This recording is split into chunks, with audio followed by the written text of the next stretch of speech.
Sir थोड़ी सी तबीयत खराब है तो कॉलेज की दवाई मिल जाए। हाँ हाँ मिल जाएगी, वो डिस्पेंसरी में चले जाओ, वो सामने उधर जाके ना उससे ले लो दवाई।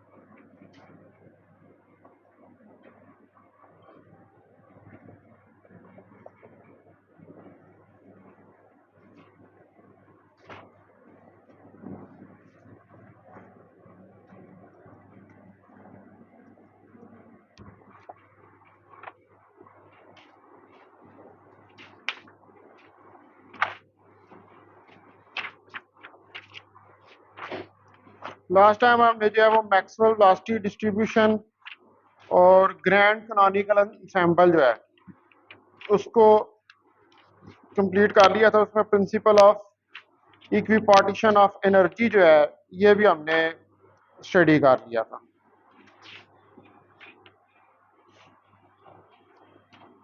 No I will move at two degrees of freedom, और उसके बाद फिर classical theory of specific heat जो है उसको हम स्टडी करेंगे।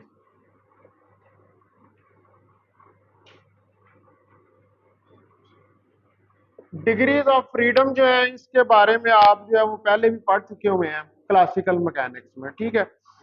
तो यहाँ पर हम लेकिन इसको डिग्रीज ऑफ फ्रीडम जो है इनको क्लासिकल सॉरी स्टैटिस्टिकल प्रोस्पेक्ट जो है उससे स्टडी करेंगे। तो मैंने आपको शायद कल भी बताया था कि जो हमारे पास कोई मालिक्यूल होता है, पर मालिक्यूल, यानी कि आप अगर कोई गैस लें तो उसके पर मालिक्यूल की जो एनर्जी होती है वो कितनी होती है, वो 1/2 kT होती है, और वो जो 1/2 kT होती है वही उसकी डिग्री ऑफ फ्रीडम होती है।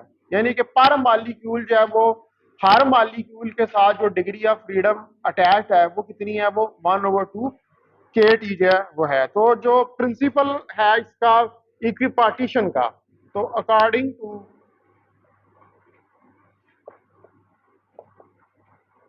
प्रिंसिपल ऑफ इक्विपार्टीशन, ये जो प्रिंसिपल है इक्विपार्टीशन, इसके मुताबिक इन इक्विलिब्रियम, अगर आपके पास इक्विलिब्रियम स्टेट हो तो उस स्टेट के अंदर ए मीन एनर्जी ऑफ 1/2 kT, ठीक है। ये 1/2 kT एनर्जी जो है वो आपके पास होती है पर मालिक्यूल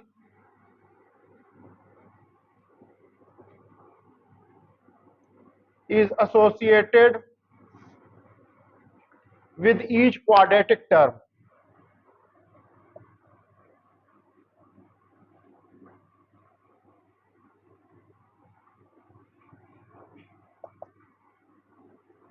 हर जो आपके पास क्वाड्रेटिक टर्म आती है, वो हमने पिछले जब इक्विपार्टीशन को प्रूव किया था तो उसके अंदर हमने क्वाड्रेटिक टर्म देखी थी जो उसकी मॉलिक्यूलर एनर्जी के अंदर आ रही होती है।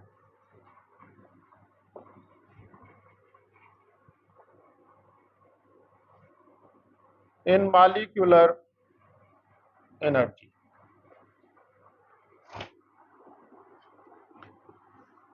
तो इसका मतलब है कि अगर हम इक्वी पार्टीशन थ्योरम जो है इसको अप्लाई करें और सिंप्लीफाई इसको करें by using the concept of degrees of freedom, तो जो number of independent quadratic terms हैं एनर्जी के अंदर उनको हम लिख सकते हैं। आप देखें कि अगर मैं कहूं कि जो इंटरनल एनर्जी यू है, ठीक है, इसको लिखूं एफ, एफ यहाँ पर डिग्रीज ऑफ फ्रीडम है, और 1/kT ये तो एनर्जी मीन एनर्जी है कि जो हर टर्म के साथ एसोसिएटेड होगी। तो अगर आपके पास फ्री पार्टिकल है,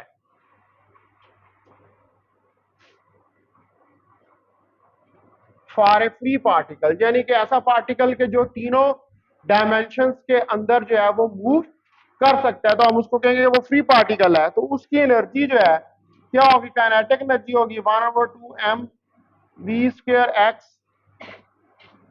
v² y plus v square Z.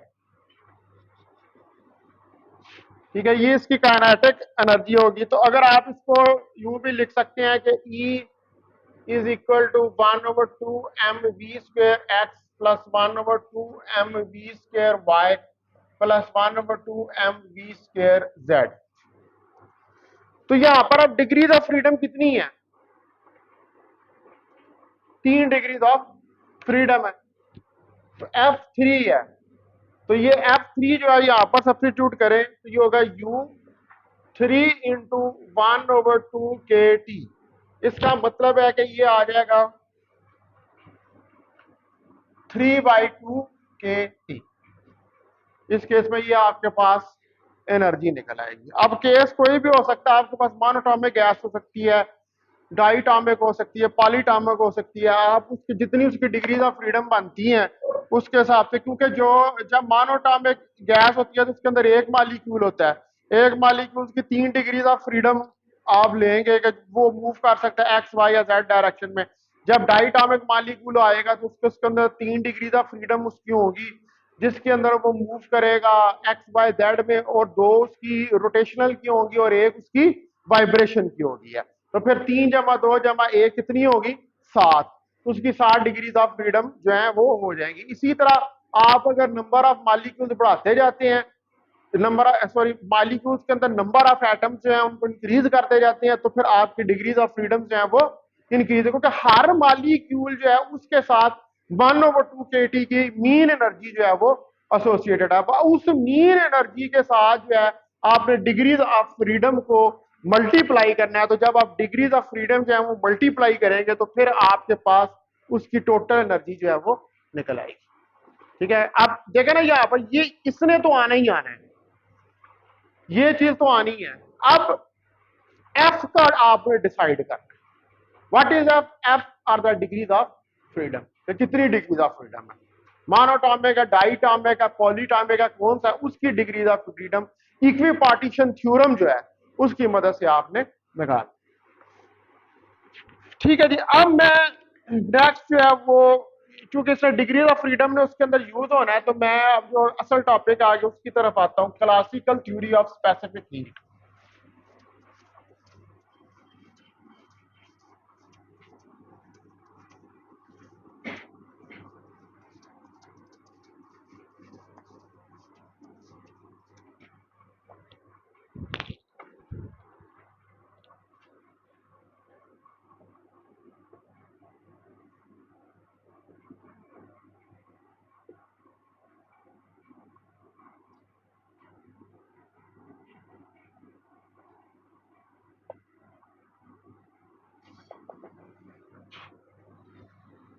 मिल गई है भाई?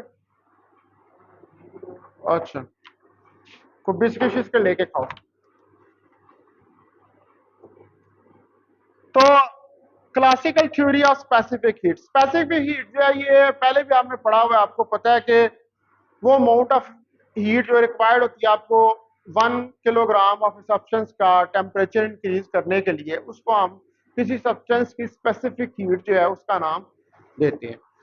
तो स्पेसिफिक हीट जो होती है इसको कैलकुलेट करने के 2 तरीके होते हैं। एक तो आप क्लासिकल मेथड से भी इसको कैलकुलेट कर सकते हैं, और दूसरा ये होता है कि आप क्वांटम मेथड से भी इसको कैलकुलेट करके जो है वो देख सकते हैं। तो अब हमें प्रीवियसली ये पता है कि जो डिग्रीज ऑफ फ्रीडम एफ हैं, ठीक है, वो एडिटेटिव क्वाड्रेटिक टर्म की वजह से आती हैं, और हर डिग्री ऑफ फ्रीडम जो है जो पार्टिकल की होती है उसका जो फार्मूला आप राइट डाउन करते हैं, अभी मैंने पीछे लिखा है कि यू एफ 1/2 kT की बराबर होता है। ठीक है, अगर आपके पास n नंबर ऑफ पार्टिकल्स हो, यानी कि मैं एक ऐसा सिस्टम ले रहा हूं कि जिसके अंदर n नंबर ऑफ पार्टिकल्स हैं, n जो है ये नंबर ऑफ पार्टिकल्स हैं ऑफ ए सिस्टम, किसी सिस्टम के। तो अब हमारे पास यहां पर एनर्जी जो है वो F/2 n kT के बराबर आ जाएगी, और n हमें पता है कि बराबर होता है एन ए के, एन यहाँ पर नंबर ऑफ मोल्स हैं और आर बराबर होता है एन ए के। तो ये इक्वेशन बन जाएगी यू F/2 एन ए के टी, और ये आर बन जाएगा ये वाली टर्म, तो यू आ जाएगा F/2 into N R T. तो ये यू यानी कि एनर्जी आपके पास आ जाएगी। Now if you say for n is equal to 1, n आपको पता है यहां पर क्या है, ये नंबर ऑफ मोल्स हैं। तो अगर n जो है वो 1 के बराबर है तो फिर u जो है ये आपके पास F/2 RT के बराबर आएगा। ये क्या है, एनर्जी ऑफ 1 मोल, ये 1 मोल की एनर्जी है।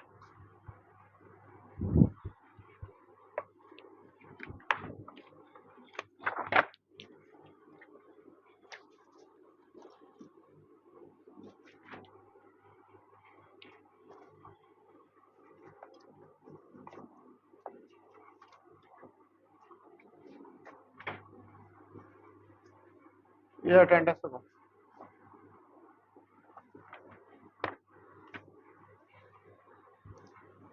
अब जो CV का हमें पता है कि जो volume specific heat at constant volume है CV, that is equal to curly U over curly T at V।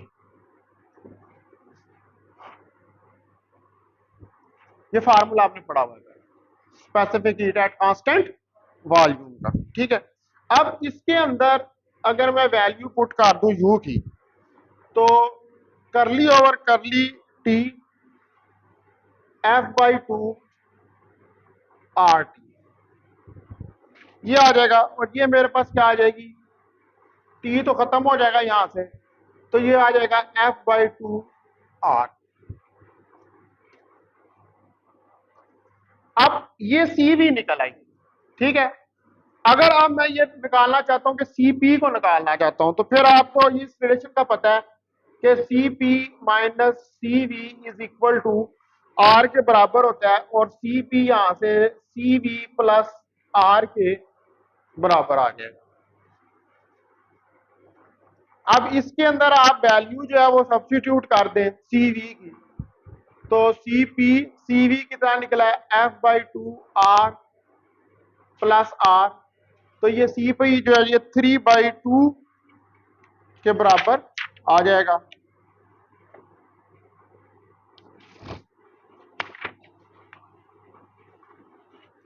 बल्कि इसको R को कॉमन निकाल लें यहां से, और ये होगा F/2/2, ठीक है। अच्छा, अब आपको एक और बात का पता है कि गैमा फैक्टर होता है जो CP ओवर CV के बराबर होता है।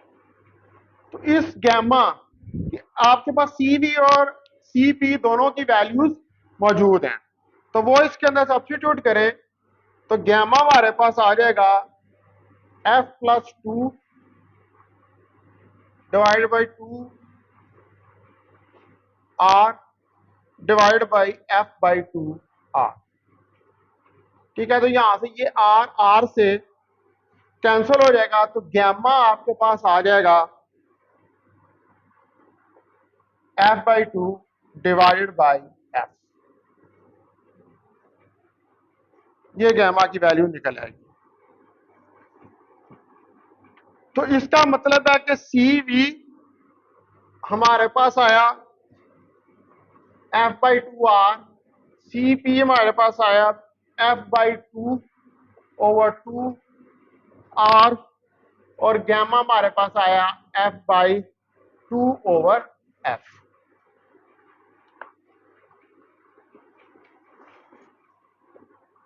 ठीक है, ये हमारे पास स्पेसिफिक हीट्स जो हैं कांस्टेंट वॉल्यूम के ऊपर कांस्टेंट प्रेशर के ऊपर, और गैमा फैक्टर जो है what is that is the ratio of specific heat at constant volume and constant pressure, उनकी रेशियो।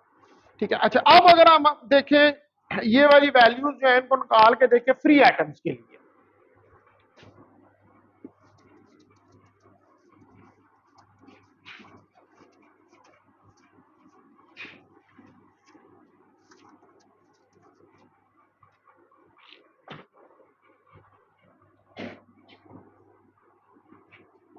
फॉर फ्री एटम्स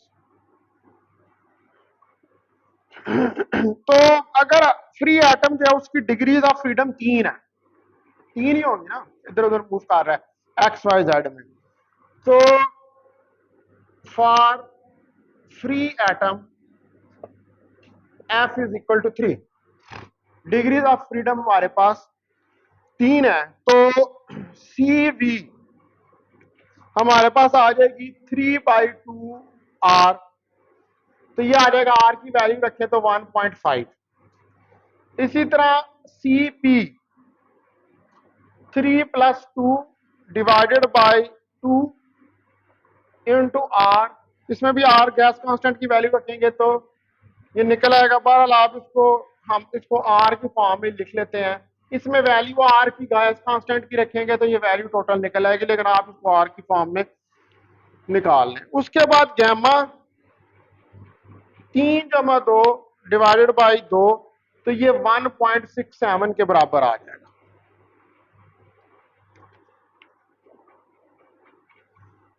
अब जो एक्सपेरिमेंटल वैल्यूज हैं मोनोटॉमिक गैस की, ठीक है, मिसाल के तौर पर फॉर हीलियम, हीलियम के लिए अगर आप देखें तो सी वी हमारे पास आती है 1.519 आर के बराबर, और सी पी आपके पास आती है 2.52 आर के बराबर, और गैमा निकलता है 1.659। ये एक्सपेरिमेंटल वैल्यूज हैं। वो जो मैंने ऊपर पहले वैल्यूज लिखी हैं वो एक्सपेरिमेंटल नहीं है, वो क्या है, वो थ्योरेटिकल वैल्यूज हैं। तो आप इनका कंपैरिजन करके देख सकते हैं कि थ्योरेटिकल और एक्सपेरिमेंटल वैल्यूज जो हैं वो आपस में कितना वेरी कर रही हैं। इसी तरह आर्गन जो गैस है उसके लिए भी लिखी जा सकती हैं, सी वी 1.509 आर के बराबर है, सी पी 2.52 आर है, और गैमा 1.67 के बराबर है। तो अब आप ये क्लियरली देख सकते हैं कि एक्सपेरिमेंटल वैल्यूज जो हैं वो काफी हद तक करीब हैं किसके, थ्योरेटिकल वैल्यूज। तो इसका मतलब है कि ये जो आपने कैलकुलेट किया इस मोनोटॉमिक गैस के लिए, थ्योरेटिकली जो आपने सीपी सीवी और गैमा कैलकुलेट किए थे वो एक्सपेरिमेंटल रिजल्ट्स के साथ मैच कर रही है। इसका मतलब है कि ये कैलकुलेशन जो है ऑथेंटिक है। जब आपके थ्योरेटिकल कैलकुलेशन जो है वो एक्सपेरिमेंटल कैलकुलेशन के साथ मैच कर जाए तो इसका मतलब है कि उस कैलकुलेशन के अंदर या उन एक्सपेरिमेंट्स के अंदर ऑथेंटिसिटी है, ये ठीक वैल्यूज जो है वो निकल रही है। अच्छा, अभी हमने ये देखा है किसके लिए, मोनोटॉमिक के लिए। अब आप सपोज करें कि हमारे पास मोनोटॉमिक की जगह डाइटॉमिक मॉलिक्यूल है, ठीक है।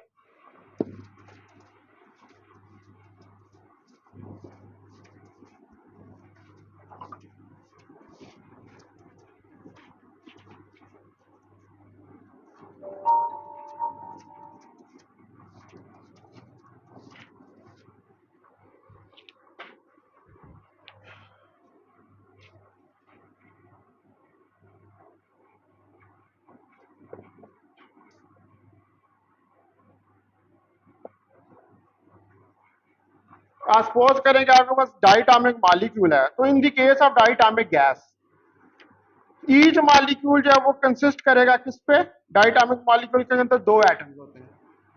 फिर आपको उन 2 एटम्स जो हैं उनकी डिग्रीज ऑफ फ्रीडम लेनी पड़ेगी, और ये जो 2 एटम्स इस डाइटॉमिक मॉलिक्यूल के अंदर होते हैं ये इस तरह होते हैं जैसे कोई डम्बेल है, डम्बेल की जो डम्बेल नहीं होता जिससे वो वेट ट्रेनिंग करते हैं, कुछ उस तरह की शक्ल बन जाएगी, वो कुछ ऐसा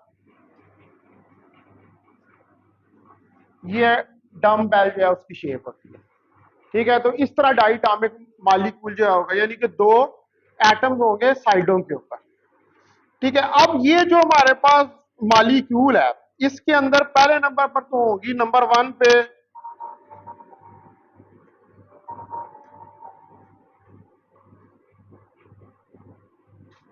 तीन जो है हमारे पास वो रोटेशनल डिग्रीज ऑफ फ्रीडम होगी। नंबर 2 के ऊपर दो वाइब्रेशनल होंगी,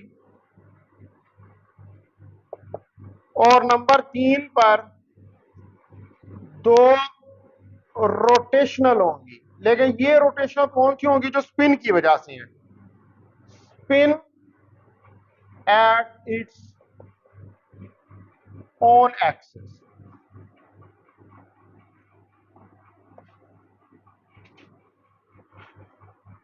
तो 3 जमा 2 5 जमा 2 7। तो यहां पर इसका मतलब है कि टोटल डिग्रीज ऑफ फ्रीडम कितनी होगी? 7।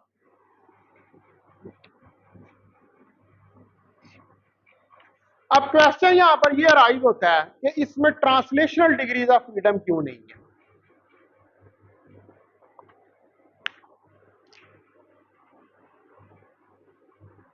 क्यों जी? इसके अंदर 3 रोटेशनल है, 2 वाइब्रेशनल है, और 2 रोटेशनल है किसकी? स्पिन की है, लेकिन ट्रांसलेशनल नहीं है। नहीं, डायटामिक मॉलिक्यूल तो है, तो डायटामिक मॉलिक्यूल पर क्या पाबंदी है कि उसकी ट्रांसलेशन नहीं हो सकती?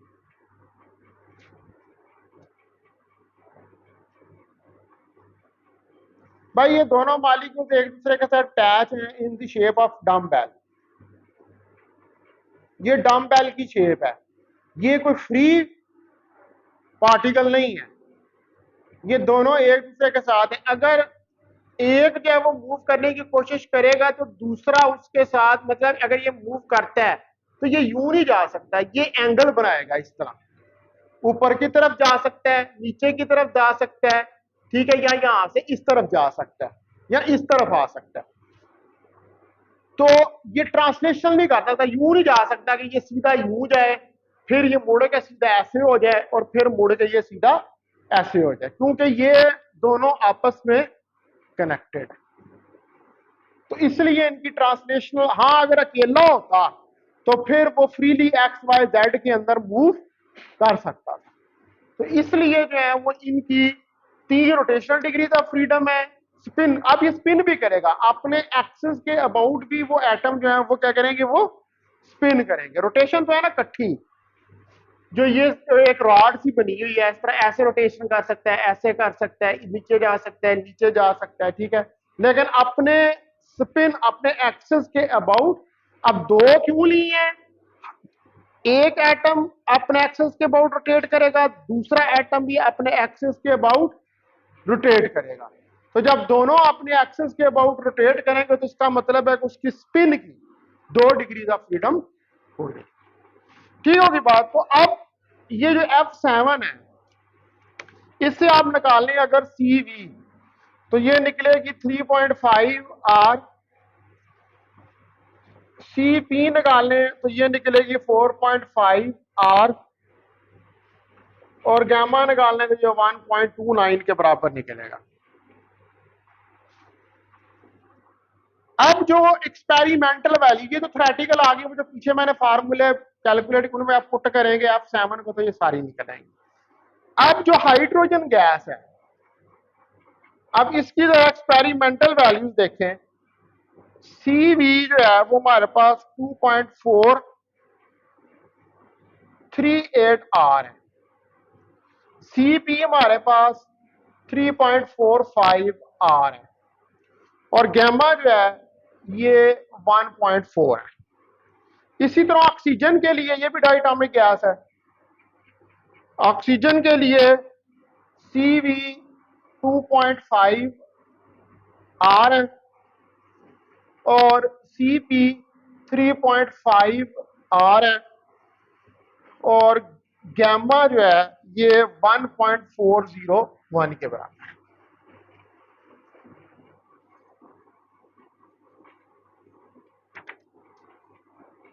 अब ये जो एक्सपेरिमेंटल वैल्यूज हैं इनको लिया गया है कहां पर, रूम टेम्परेचर के ऊपर। अच्छा, अब अगर आप सपोज करें कि ये वैल्यूज जो कैलकुलेट की गई हैं ये किसके साथ कैलकुलेट की गई हैं, जहां पर डिग्रीज ऑफ फ्रीडम जो है वो 7 है। 7 डिग्रीज ऑफ फ्रीडम के साथ आपने पहले थ्योरेटिकल वैल्यू की है, नीचे जो ऑक्सीजन और हाइड्रोजन की लिखी है ये क्या है, ये एक्सपेरिमेंटल वैल्यू है। तकरीबन करीब करीब है, इतना ज्यादा फर्क नहीं है। लेकिन अगर हम यहां पर ये डिग्रीज ऑफ फ्रीडम चेंज करें, यानी कि मैं एफ को 5 ले लूं, 7 की जगह एफ को 5 ले लूं इसी के लिए डाइटामिक गैस के लिए, तो सी वी 2.5 आर और सी पी 3.5 आर और गैमा 1.4 के बराबर आ जाएगा। तो आप देख सकते हैं कि जो F7 के लिए एक्सपेरिमेंटल वैल्यूज हैं वो रेयरली एग्री कर रही हैं किसके साथ, थ्योरेटिकल वैल्यूज के साथ, यानी कि उनमें डिफरेंस है। लेकिन जो F5 के लिए एक्सपेरिमेंटल वैल्यूज हैं ये इन गुड एग्रीमेंट है विद थ्योरेटिकल वैल्यूज, नजर आ रहा है। ठीक है, ये वाली जो F5 के लिए है आप इनके साथ देखें तो ये तकरीबन इसके करीब है, लेकिन यहां पर जो है वो ज्यादा फर्क इन दोनों का आ रहा है। F7 में ज्यादा फर्क आ रहा है और F5 में कम फर्क आ रहा है। अब इसका मतलब क्या है, यहां से हम क्या कंक्लूड करेंगे, यहां से हम ये कंक्लूड करेंगे कि रूम टेम्परेचर के ऊपर रोटेशनल या वाइब्रेशनल डिग्रीज ऑफ फ्रीडम जो होती हैं वो एब्सेंट होती है। ठीक है, किस पर, रूम टेम्परेचर के ऊपर वाइब्रेशनल या रोटेशनल डिग्रीज ऑफ फ्रीडम जो है वो एब्सेंट है। अच्छा, क्यों, अब रूम टेम्परेचर के ऊपर जो मालिक्यूल है या उसके अंदर जो एटम्स हैं उनको उतनी ही एनर्जी अवेलेबल होगी जितनी रूम टेम्परेचर पे है। ठीक है, तो अगर आपने उसके अंदर रोटेशनल पैदा करनी है तो आपको फिर एक्स्ट्रा एनर्जी चाहिए। तो एक्स्ट्रा एनर्जी चाहिए तो उसका मतलब है कि फिर आपको रूम टेम्परेचर से एनर्जी जो है उसको क्या करना पड़ेगा, इंक्रीज करना पड़ेगा। तो फिर उसके अंदर वाइब्रेशनल या रोटेशनल डिग्रीज ऑफ फ्रीडम जो है वो ऐड हो जाएंगी। लेकिन रूम टेम्परेचर के ऊपर जो है रोटेशनल डिग्रीज ऑफ फ्रीडम और वाइब्रेशनल डिग्रीज ऑफ फ्रीडम जो है वो एब्सेंट होंगी। तो इस वजह से ये डिफरेंस जो है इन वैल्यूज के अंदर एक्सपेरिमेंटल और जो थ्योरेटिकल वैल्यूज हैं उनके अंदर आ रहा है। तो ये फेलियर का क्लासिकल थ्योरी का कि जो सी वी है वो डिपेंड नहीं करती अपॉन टेम्परेचर क्लासिकल थ्योरी के मुताबिक, लेकिन एक्सपेरिमेंटली हमने ये देखा कि इट वेरीज विद टेम्परेचर। ये क्लासिकल थ्योरी की फेलियर था, क्योंकि क्लासिकल थ्योरी तो ये कहती है कि नहीं टेम्परेचर के ऊपर डिपेंड करती, लेकिन एक्सपेरिमेंटली हमने देखा कि एफ को 5 किया है, एफ को 7 किया है, तो डिग्रीज ऑफ फ्रीडम को करने से चेंज आई है, यानी कि it is varying with temperature, ये एक्चुअली टेम्परेचर के साथ वेरी कर रही है। तो इसका मतलब है कि क्लासिकल थ्योरी जो है वो यहाँ पर कामयाब नहीं है। ये हमें क्लासिकल थ्योरी जो है ये हमें नहीं बता रही कि कौन सी डिग्री ऑफ फ्रीडम जो है वो एब्सेंट है एट रूम टेम्परेचर, इसको एक्सप्लेन करती है। ठीक है, तो कौन सी डिग्री हमें नहीं पता चल रहा है इसे, तो अब फिर इसके लिए आपको क्या करना पड़ेगा, क्वांटम थ्योरी जो है उसका सहारा लेना पड़ेगा। क्लासिकल थ्योरी जो है वो नहीं टेम्परेचर की वेरिएशन को बता पा रही, इसीलिए इन वैल्यूज के अंदर इतना फर्क आ रहा है। ठीक है, तो अब हमने देखनी है आगे quantum theory of specific heat, जहां से हमें सही अंदाजा होगा कि ये कैसे वेरिएशन जो है वो आती है।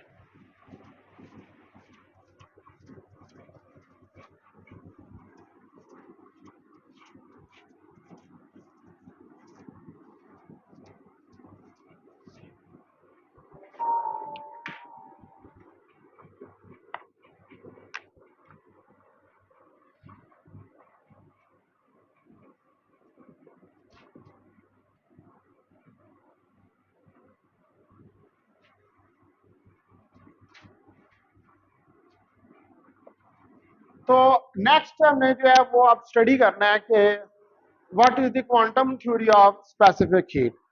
तो क्वांटम मैकेनिक्स के मुताबिक जो एनर्जी होती है पार्टिकल की in an infinitely deep potential well, वो क्वांटाइज्ड होती है। आपने पोटेंशियल वेल पढ़ा है पीछे क्वांटम मैकेनिक्स वन के अंदर। उसके अंदर आपने देखा कि जब फ्री पार्टिकल्स की आपने एनर्जी निकाली तो क्या निकली थी, E N is equal to n square h cut square 2 ml square. तो ये एनर्जीज जो थी ये क्या थी, ये क्वांटाइज थी, ये कोई एक एनर्जी नहीं थी, हर स्टेट के कारस्पॉन्डिंग अलहदा से एनर्जी थी। तो क्वांटम मैकेनिक्स के अंदर जाके एनर्जी जो है वो कंटिन्यूस नहीं रहती, क्वांटम मैकेनिक्स के अंदर जाके एनर्जी जो है वो क्वांटाइज हो जाती है। ठीक है, तो सपोज करें कि हमारे पास ये एक बेल है जिसकी लेंथ एल है और यहाँ पर ये एक वेव है लैम्डा के साथ और ये एक वेव है लैम्डा बाई 2 के साथ, स्टैंडिंग वेव है। तो आप कंसिडर करें एक पार्टिकल जिसका मास m है on A line of length L. ठीक है, ये जो लाइंस बनाई हैं इनकी लेंथ एल है, तो यहाँ पर एल जो है, जो कंडीशन है इसकी स्टैंडिंग वेव्स की, वो ये होती है।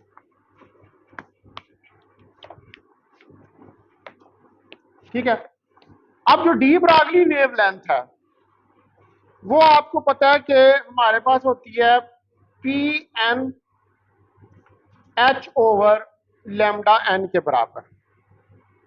तो ये पी एन बराबर आ जाएगा, इसमें अगर हम लेमडा एन की वैल्यू रख दें तो एन एच ओवर 2L के बराबर आ जाएगा।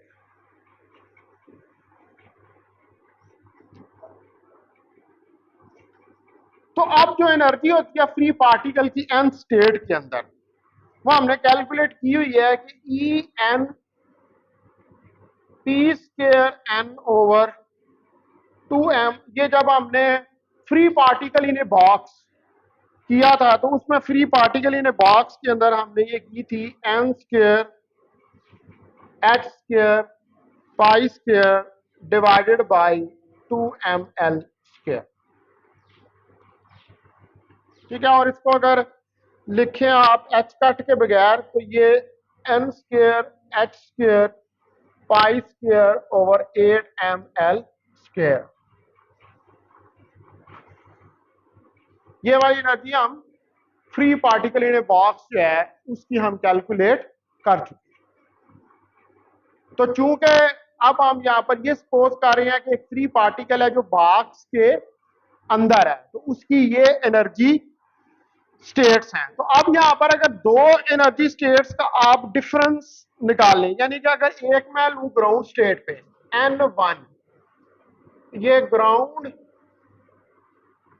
स्टेट है, तो ग्राउंड स्टेट पे E1 मेरे पास आ जाएगा H square over 8ml square.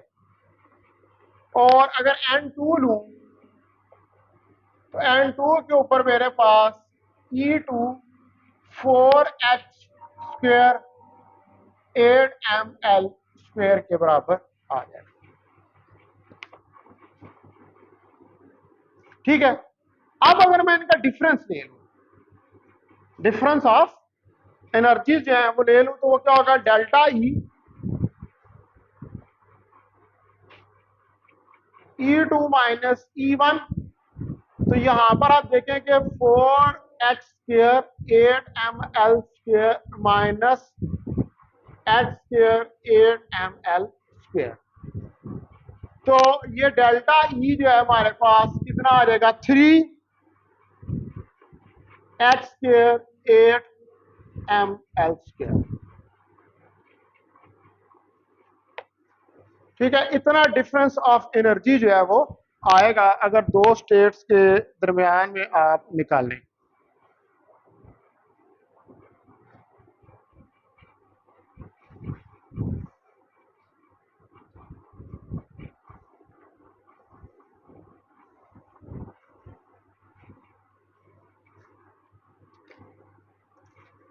अब हम इसके अंदर पुट करते हैं कुछ वैल्यूज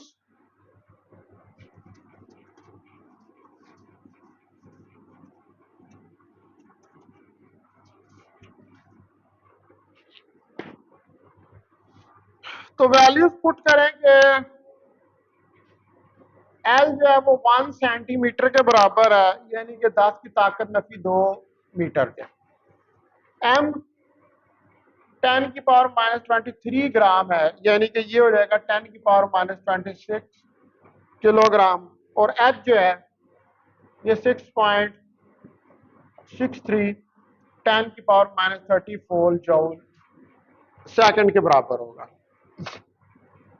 तो फिर डेल्टा ई ये वैल्यू सब्स्टिट्यूट करें, 6.63 10 की पावर माइनस 34 का स्क्वायर डिवाइडेड बाई 10 की पावर माइनस 27 मल्टीप्लाई बाई 10 की पावर माइनस 2 का स्क्वायर।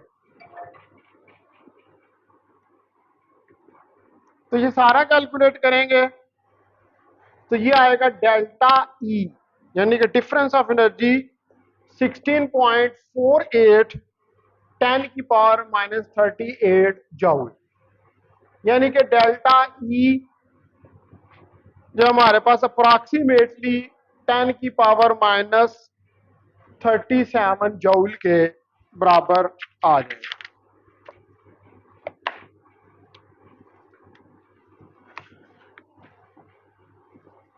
अब यहां पर हमने ये डेल्टा ई निकाल ली जो 10 की पावर 37 जूल अप्रोक्सीमेटली आई है। तो अब जो हमारे पास कैरेक्टरिस्टिक टेम्परेचर है for translational motion, translational motion के लिए कैरेक्टरिस्टिक टेम्परेचर वो कितना होगा, theta T is equal to delta E over K. तो डेल्टा ई यहां पर हमारे पास 10 की पावर माइनस 37 जूल है और के जो है बोल्ट्जमैन कांस्टेंट वो 1 की पावर 1.3.838 10 की पावर माइनस 23 जूल पर केल्विन के बराबर।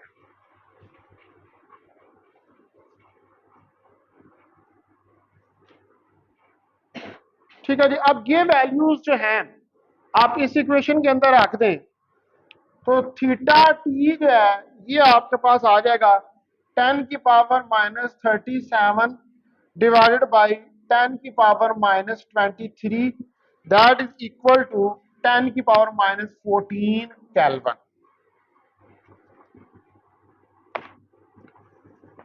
तो ये तो बड़ा लो टेम्परेचर था, तो इसका मतलब है कि ट्रांसलेशनल डिग्रीज ऑफ फ्रीडम जो हैं वो एक्टिव हैं एट लो टेम्परेचर। ठीक है।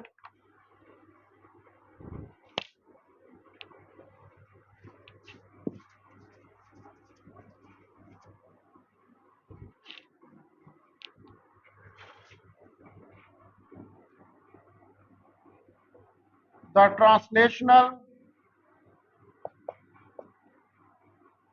degrees of freedom are active at low temperature.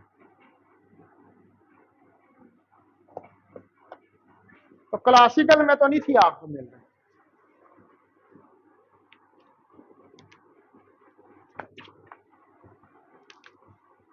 तो ये अभी आपने कैरेक्टरिस्टिक टेम्परेचर कैलकुलेट किया ट्रांसलेशनल मोशन के लिए। अब अगर हम कैरेक्टरिस्टिक टेम्परेचर कैलकुलेट करना चाहते हैं वाइब्रेशनल मोशन के लिए,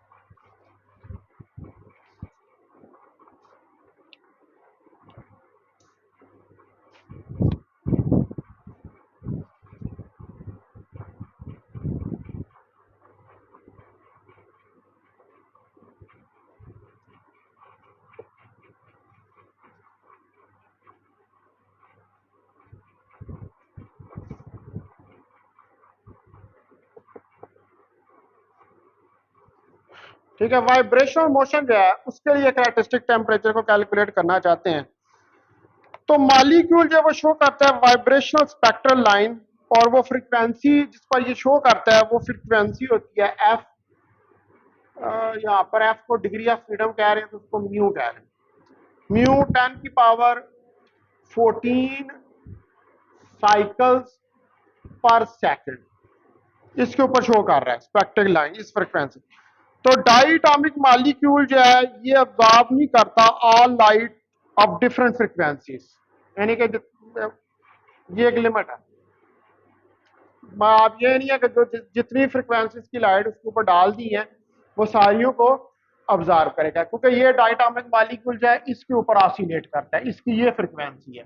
तो फिर इसके ऊपर जो आपने फ्रिक्वेंसी फॉल करनी है वो इसके राउंड अबाउट होनी चाहिए, तो तब वो उसको ऑब्जर्व करेगा, अदरवाइज वो उसको ऑब्जर्व नहीं करेगा।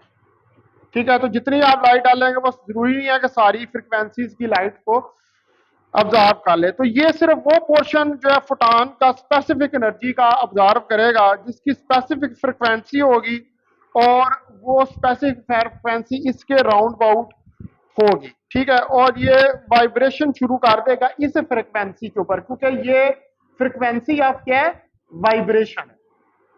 वाइब्रेट है ना, एक ट्रांसलेशन होती है, वाइब्रेशन होती है और रोटेशनल होती है। तो हम चूंकि अब कैरेक्टरिस्टिक किस टेम्परेचर की बात कर रहे हैं, वाइब्रेशनल की, तो इस इतना होगा तो फिर वो वाइब्रेट करना जो है वो शुरू करेगा। अगर इतनी फ्रिक्वेंसी नहीं होगी तो फिर वो वाइब्रेट नहीं करेगा।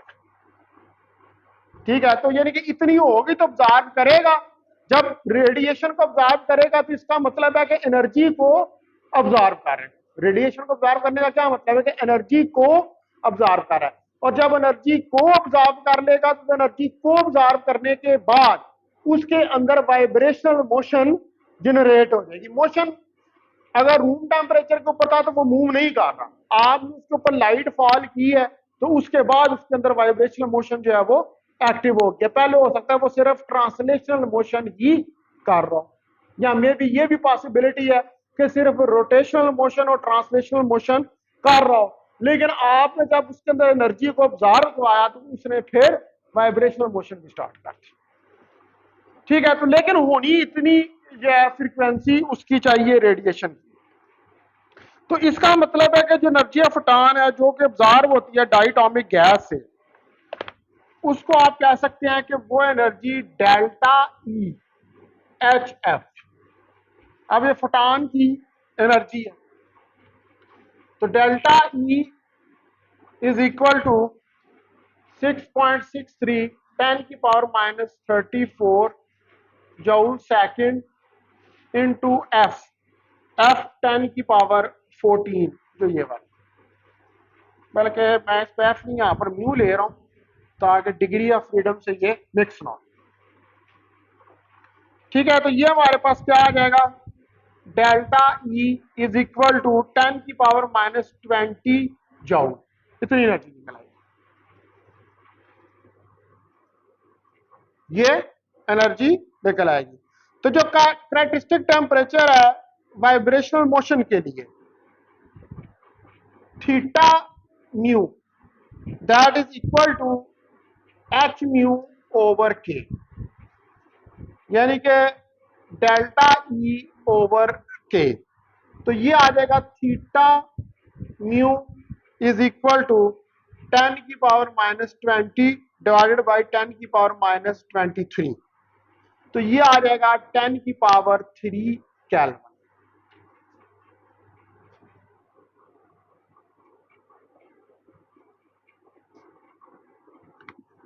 अब इस टेम्परेचर के ऊपर आप देखेंगे जो फोटॉन है वो गेट्स कर रहा है एनर्जी को वाइब्रेशन के लिए, यानी कि फोटॉन जो है वो एनर्जी प्रोवाइड कर रहा है कि वाइब्रेशन हो। लिहाजा जो वाइब्रेशनल डिग्रीज हैं वो एक्टिव हैं इन दी रेंज ऑफ टेम्परेचर, कौन सा, 10 की पावर 3 केल्विन। 10 की पावर 3 केल्विन रेंज के अंदर वाइब्रेशनल डिग्रीज जो हैं वो एक्टिव है, वो आपने निकाल के दी। ठीक है, इस टेम्परेचर के हायर टेम्परेचर है, 10 की पावर 3 केल्विन को थोड़ा टेम्परेचर नहीं है, हायर टेम्परेचर इसके ऊपर एक्टिव है। तो यहां से ये क्लियर है कि जो रूम टेम्परेचर के ऊपर वाइब्रेशनल मोशन है वो अनएक्साइटेड होती है एक्सपेरिमेंटली। मिसाल के तौर पर अगर आप हाइड्रोजन की बात करें, ये डायनामिक गैस है। तो इसके लिए थीटा म्यू हमारे पास 6100 केल्विन। अच्छा, ये बुक के अंदर जो है ना, ये मैं यहाँ पर थीटा म्यू लिख रहा हूँ, लेकिन वहां पर ये थीटा एफ ही लिखा होगा, तो आपने कहीं कंफ्यूज नहीं होना है। थीटा म्यू या थीटा एफ क्या है? म्यू भी फ्रीक्वेंसी को डिनोट करने के लिए ग्रीक लेटर यूज होता है और एफ भी उसके लिए होता है। ठीक है, इसी तरह ये HCl के लिए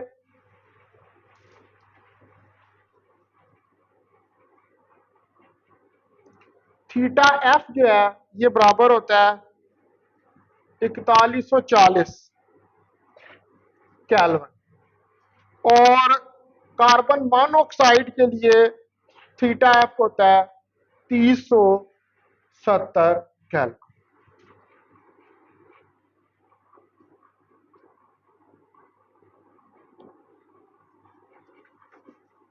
तो जब आप यहां से बताने का मतलब ये है कि करैक्टरिस्टिक टेम्परेचर वाइब्रेशन के लिए या वाइब्रेशनल मोशन उस वक्त ही आपको मिलेगी जब आप मॉलिक्यूल को एक्साइट करेंगे।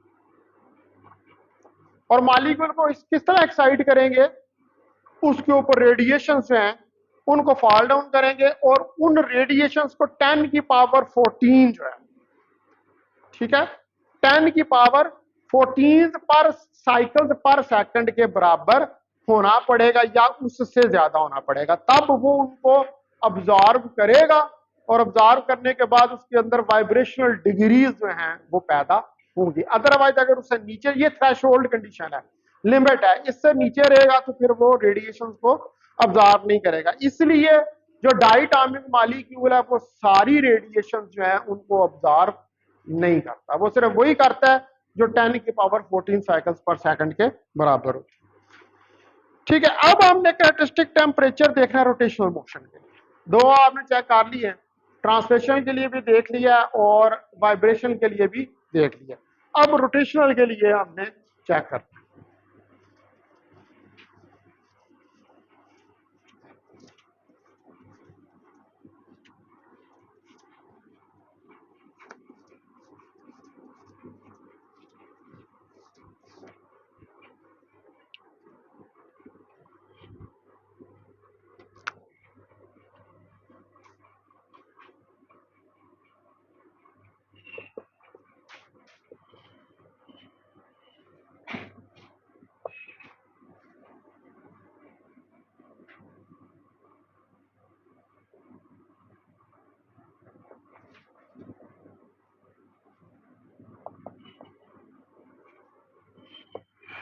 तो कैरेक्टरिस्टिक टेम्परेचर जो है रोटेशनल मोशन के लिए, तो जो बोहर थ्योरी है, बोहर थ्योरी के मुताबिक उसका एक पास्टुलेट है कि जो एंगुलर मोमेंटम होता है, वो जो पार्टिकल्स रिवॉल्व कर रहे होते हैं ऑर्बिट्स के अंदर, वो एंगुलर मोमेंटम जो है वो क्वांटाइज्ड होता है, ठीक है, और वो क्वांटाइज्ड एंगुलर मोमेंटम जो है एल, वो एन एच कट के बराबर होता है। और हमें ये भी पता है कि एंगुलर मोमेंटम क्लासिकल रेसेस का आई ओमेगा, तो इन दोनों को, ये मोमेंट ऑफ इनर्शिया, ये एंगुलर वेलोसिटी, इन दोनों को कंपेयर कर लें तो एन एच कट आई ओमेगा के बराबर आ जाएगा।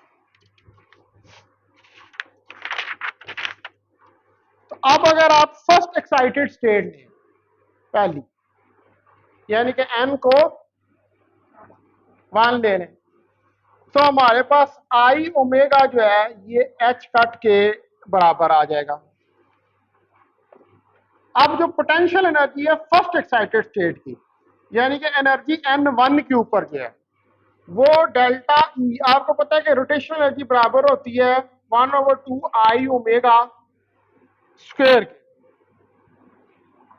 तो डेल्टा, इसको आप लिख लें आई ओमेगा का स्क्वायर ओवर 2i, आई से मल्टीप्लाई और आई से डिवाइड कर।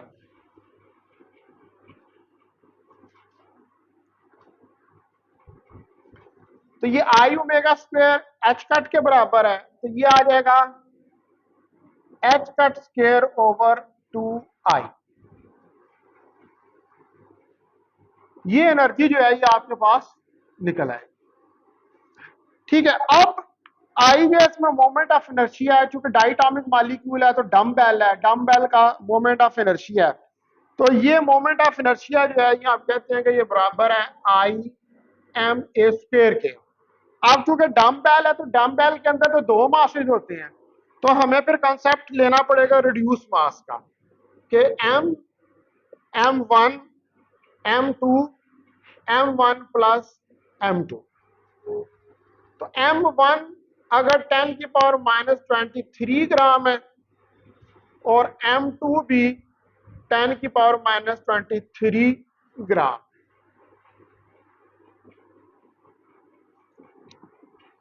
तो ये वैल्यूज इसके अंदर सब्स्टिट्यूट करें तो M जो है वो 10 की पावर माइनस 23 मल्टीप्लाई बाई 10 की पावर माइनस 23 डिवाइडेड बाई 10 की पावर माइनस 23 प्लस 10 की पावर माइनस 23। तो M जो है that will be equal to 10 की पावर माइनस 23 ग्राम आ जाए।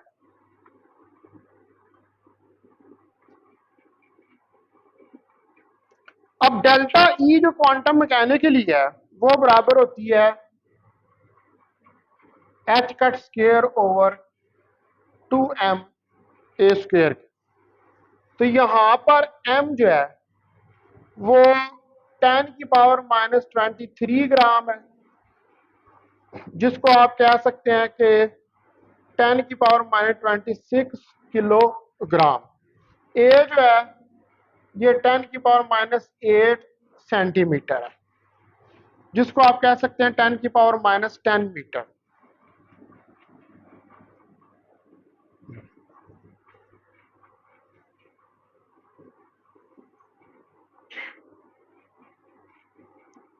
और एच कट जो है वो 1.05 10 की पावर माइनस 34 जूल सेकंड के बराबर हो। तो अब डेल्टा ई की वैल्यू अगर कैलकुलेट की जाए तो delta E will be equal to 10 की पावर माइनस 34 का स्क्वायर और 1.05 का स्क्वायर डिवाइडेड बाई 2 इंटू 10 की पावर माइनस 26 और 10 की पावर माइनस 10। तो ये डेल्टा ई हमारे पास आ जाएगी 10 की पावर माइनस 22 जूल। तो अब रोटेशनल मोशन के लिए जो कैरेक्टरिस्टिक टेम्परेचर है वो अगर आप देखें तो theta R for rotational delta E over K, तो ये हो जाएगा थीटा आर 10 की पावर माइनस 22 10 की power minus 23 that is equal to 10 kelvin. तो इसका मतलब है कि 10 केल्विन टेम्परेचर के ऊपर रोटेशनल मोशन स्टार्ट हो जाए। ठीक है, 10 केल्विन टेम्परेचर के ऊपर रोटेशनल मोशन स्टार्ट हो जाए। निकाल के देख लिया हमने। तो अब ये थीटा आर जो है अगर देखें एक्सपेरिमेंटली फॉर ओ एच तो थीटा आर 275 केल्विन के बराबर होगा।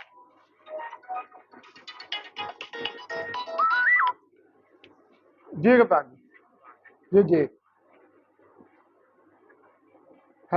हेलो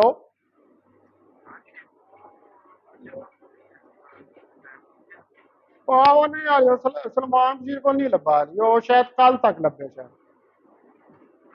आज शायद कल तक लग गए। कहता है हूँ पता नहीं आहो अर्शद भी दिखाओ सी अज ਉਹਨੂੰ तो लाजमी दिखाओ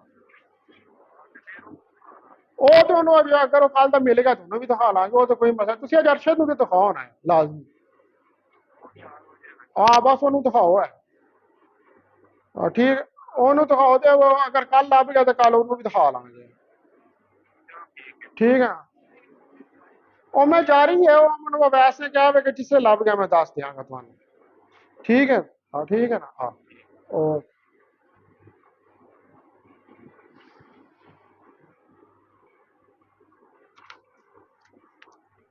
अच्छा 10 पावर केप इसके ऊपर जो है वो स्टार्ट हो जाएगी, तो ओ एक्स के लिए जो है वो थीटा 275 केल्विन है। इसी तरह जो सी एच है इसके लिए थीटा आर जो है वो 20.7 केल्विन है। और फॉर कार्बन मोनोऑक्साइड जो है वो थीटा आर 2.77 केल्विन।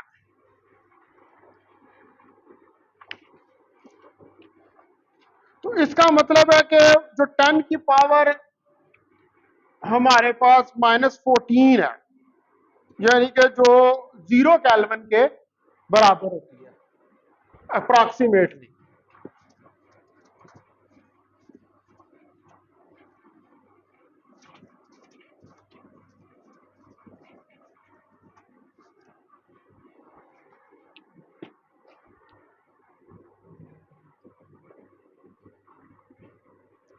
तो एट टेम्परेचर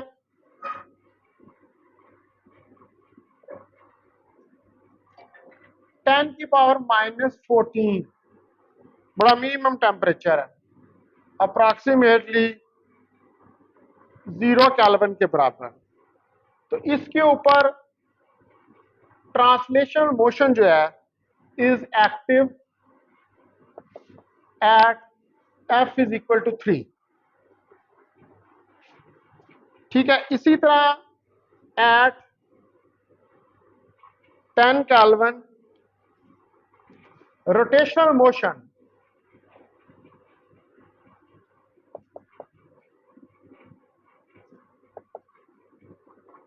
इज एक्टिव।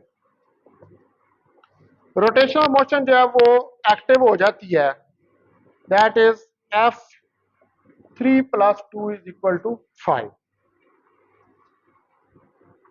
तो इसका मतलब है कि जो कैरेक्टरिस्टिक टेम्परेचर है रोटेशनल मोशन के लिए वो कितना है, वो हमारे पास 10 के है। और अगर 1000 के हो जाए, हाँ अगर 1000 के हो जाए, 1000 केल्विन हो जाए, ठीक है, एट 1000 केल्विन, ये किसके ऊपर है, 10 केल्विन के ऊपर है। लेकिन अगर 1000 केल्विन हो जाए तो वाइब्रेशनल मोशन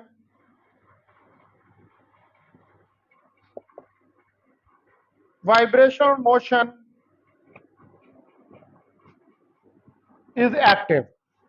तो फिर वाइब्रेशनल मोशन जो एक्टिव हो जाएगी, देन एफ जो है that is equal to 3 + 2 + 2 is equal to 7।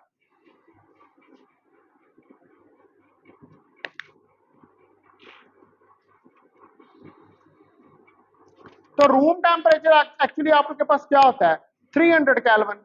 ठीक है, रूम टेम्परेचर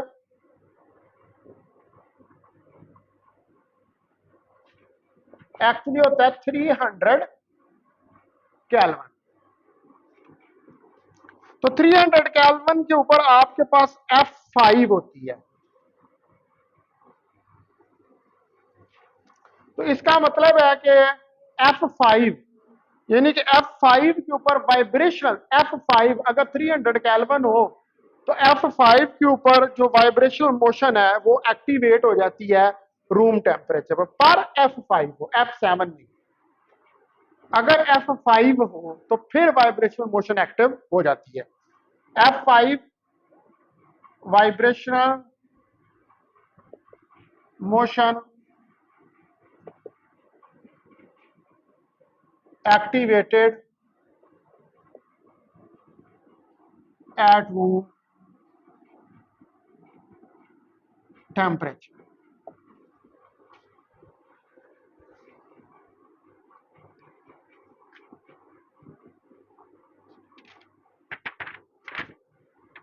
तो अब अगर हम हाइड्रोजन के लिए एक ग्राफ जो है वो प्लॉट करें, यानी कि एक हिस्टोग्राम टाइप, तो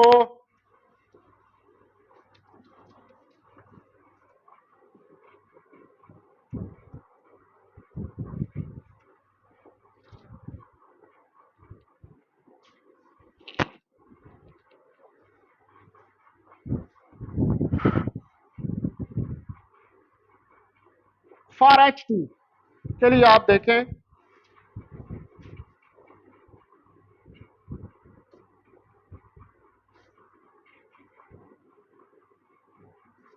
एक स्टेप, 3 स्टेप हो।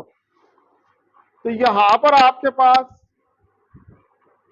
Translational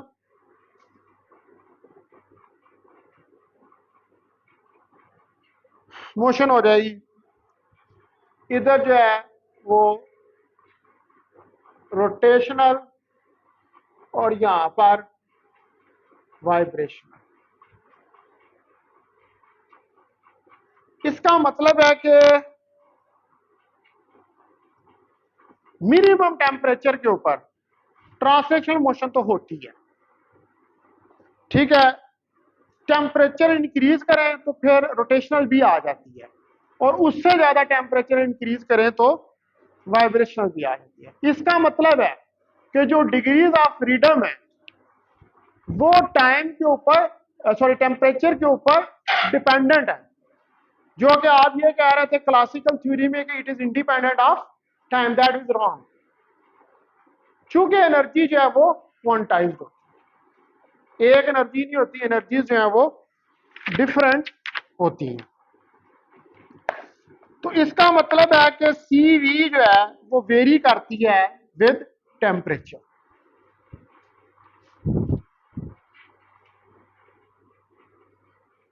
CV varies with temperature.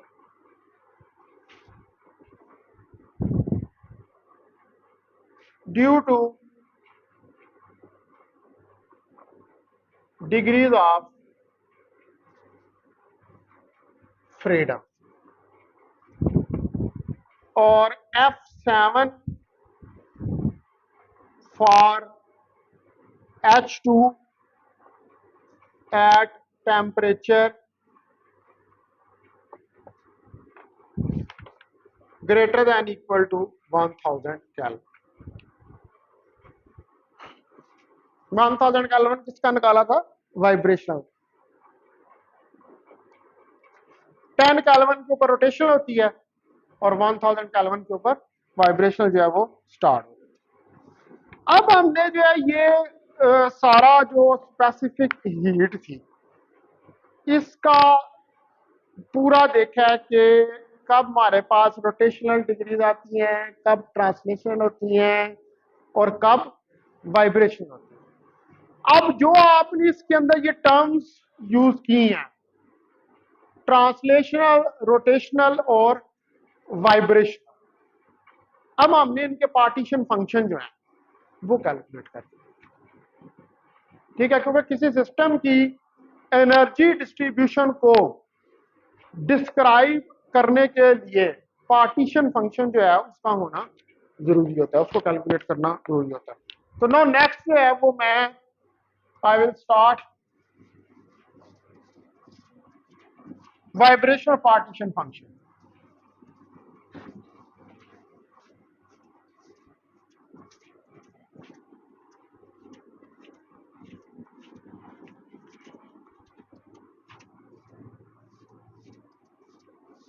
जब तैयब साहब आ जाएंगे मुझे बता दें।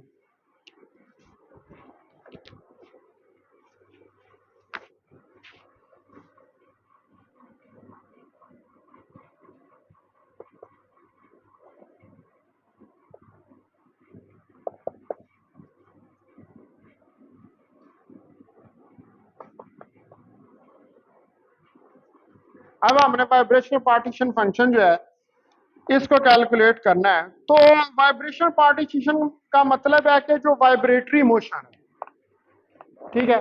तो वाइब्रेटरी मोशन के अंदर हम जो है वो कंसिडर करेंगे एक सिंपल हार्मोनिक ऑसिलेटर, और उस सिंपल हार्मोनिक ऑसिलेटर की एनर्जी को कंसिडर करेंगे। तो सिंपल हार्मोनिक ऑसिलेटर की जो एनर्जी है वो हमारे पास होती है n+1/2 h म्यू। तो अगर n यहां पर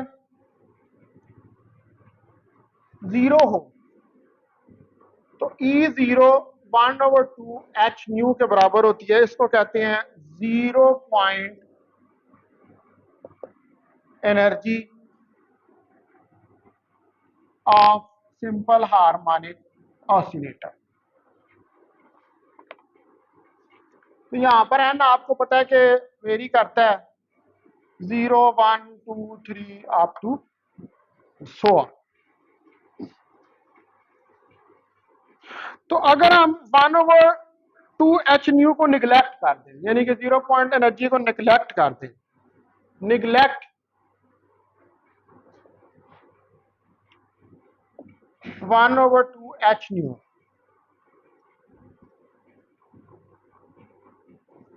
इसको अगर निगलेक्ट कर दें तो जो ई वी है मेरे पास, E nu, that will be equal to N H nu. इसको कह दें ये इक्वेशन नंबर 1 है।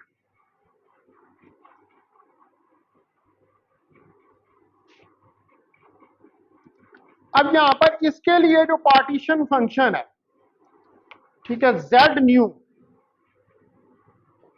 That will be equal to 1 minus E की power minus H nu over tau minus 1, और इसको लिख सकते हैं Z nu is equal to 1 over E की power minus H nu over टा।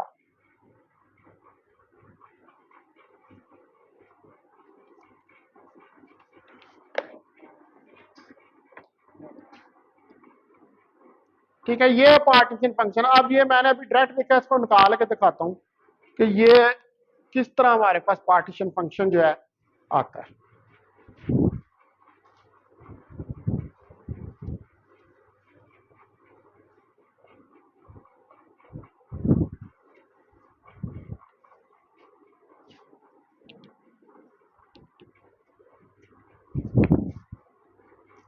तो आपको पार्टीशन फंक्शन के फार्मूले का पता है कि z क्या है, वो समेशन आई ई आई ओवर टा के बराबर होता है। टा जो है भाई के टी के बराबर होता है, ये आपको पता है। तो vibrational partition function Z nu will be equal to summation N zero से इंफिनिटी ई की power minus E nu over tau के बराबर आ जाएगा। तो Z nu summation N zero से इंफिनिटी, ठीक है, ई की पावर, इसमें ई न्यू की वैल्यू रखी थी मैंने, वो लिखी है N H nu over tau.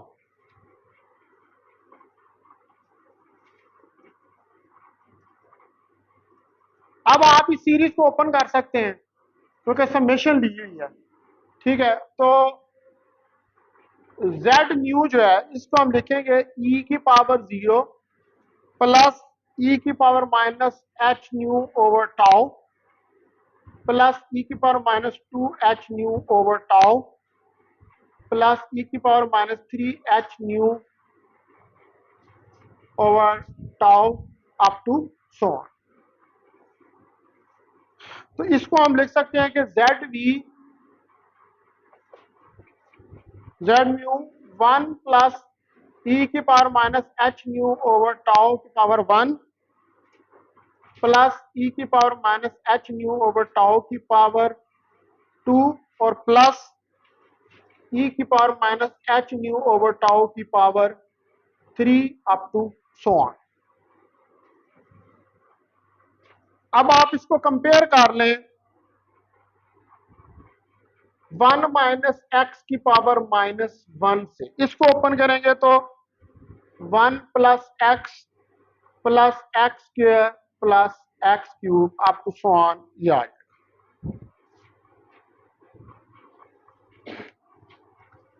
इससे कंपेयर करें तो ये यही चीज बन रही है, ठीक है। तो अगर ये यही चीज बन रही है तो फिर Z nu will be equal to 1 minus E की power minus H nu over tau की पावर माइनस 1।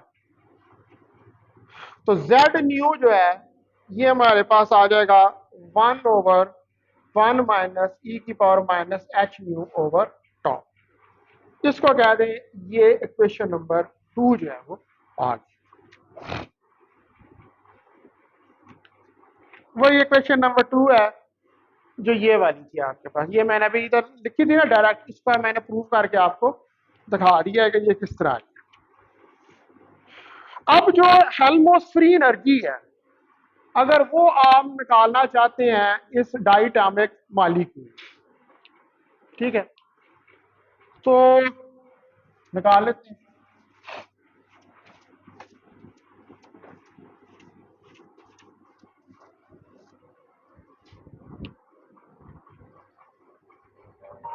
तो हेल्महोल्ट्ज़ फ्री एनर्जी जो है एफ माइनस टा लॉग ऑफ जेड, ये एक्सप्रेशन आपने पढ़ा होगा पहले। आप इसके अंदर जेड न्यू की वैल्यू रख दें तो एफ माइनस टा लॉग ऑफ 1 माइनस ई की power minus H nu over tau minus 1। इसको कह दें ये इक्वेशन नंबर 3 आ गई।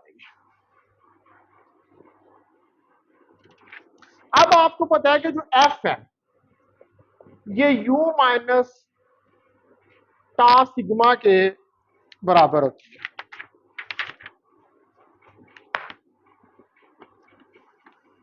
और इसको यू को मैंने आपको एक एक्सप्रेशन दिया था प्रूव करने के लिए, वो मैं डायरेक्ट लिख रहा हूं यहां पर। u is equal to minus tau square curly over curly tau F over टा, अगर आपको याद हो तो।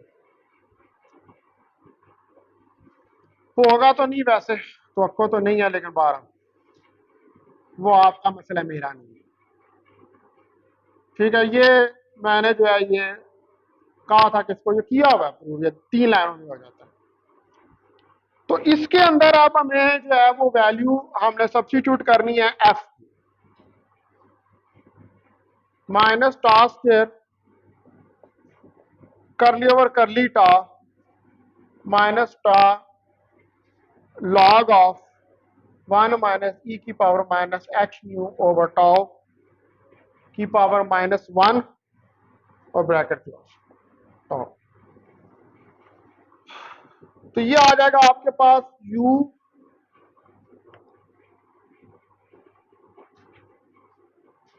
टा टा से कैंसिल हो जाएगा, minus tau square curly over curly tau log of 1 minus E की power minus H nu over tau minus 1 bracket close.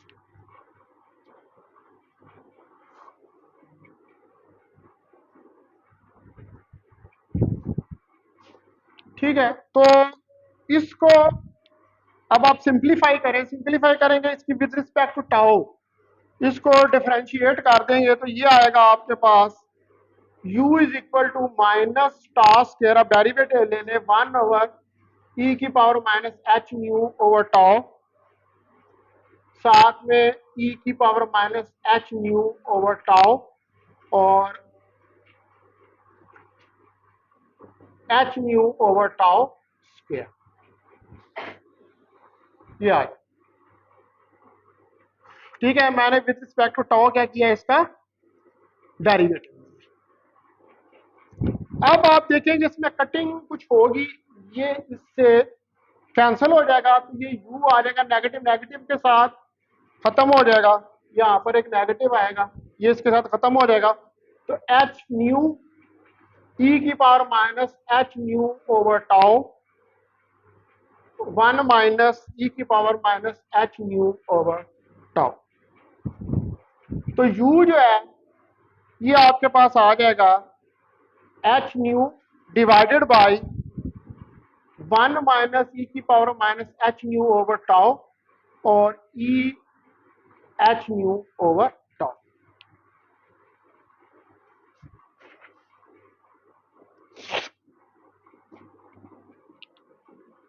अब इस एच न्यू ओवर टाउ को मैं इसके अंदर ले जाता हूं,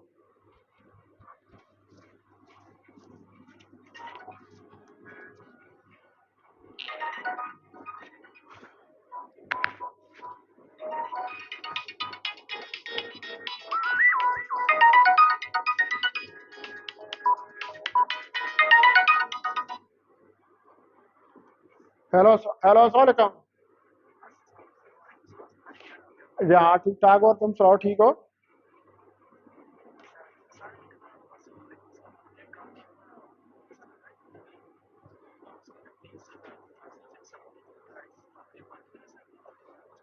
अच्छा अच्छा। अ-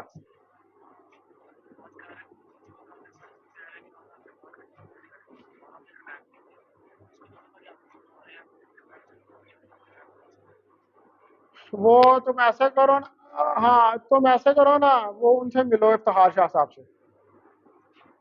उनको इफ्तिखार शाह, हाँ सर इफ्तिखार को कौन ना, वही डायरेक्टर है, उनको उनको कहें कि इसकी फीस जमा कर लें, वो कर लेंगे जमा। ठीक है ठीक है, हाँ हाँ।